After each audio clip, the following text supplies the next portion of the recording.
আজ আমি আপনাদেরকে কদম পিঠার রেসিপি শেয়ার করব। কত সুন্দর হয়েছে কদম পিঠেগুলো, দেখে বুঝতে পাচ্ছেন। তার জন্য এখানে আমি 1 বাটি নারকেল কোড়া, 1 বাটি গুড় নিয়েছি। আপনারা মিষ্টিটা আপনাদের স্বাদ মতো দিয়ে দিবেন। একটুখানি এলাচের গুঁড়ো দিলাম। কড়া বসিয়ে নিয়েছি, এখন আমি এর মধ্যে 1.5 বাটি জল দেব, স্বাদ মতো নুন, একটু সাদা তেল। জলটা ফুটে গেছে, এখন আমি এর মধ্যে চাল গুঁড়িটা দিয়ে দেবো। আমি 1.5 বাটি জলে 1 বাটি চালের গুঁড়ো দিয়েছি।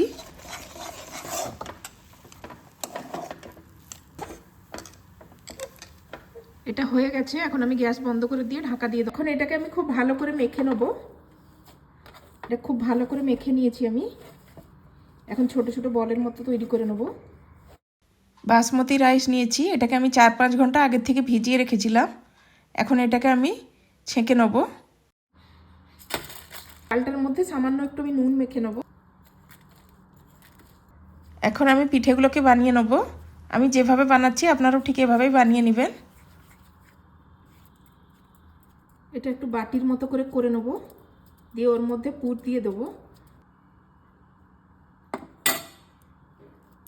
নারকেলের পুরটা দিয়ে এখন আমি মুখটাকে এভাবে বন্ধ করে নেব, গোল বলের মতো করে বানিয়ে নেব।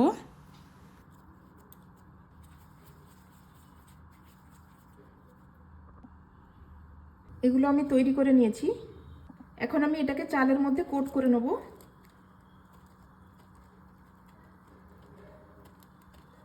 এইভাবে আমি কোট করে নিয়েছি। আগে থেকেই আমি স্টিমারে জল গরম করতে বসিয়েছিলাম, আর উপরেরটাতে তেল ব্রাশ করে দিয়েছি। এখন এই পিঠেগুলো এর মধ্যে দিয়ে দেবো।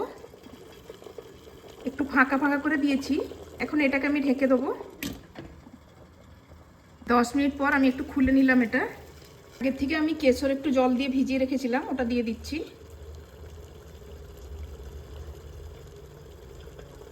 আর 10 মিনিটের জন্য আমি এটাকে ঢেকে দেবো।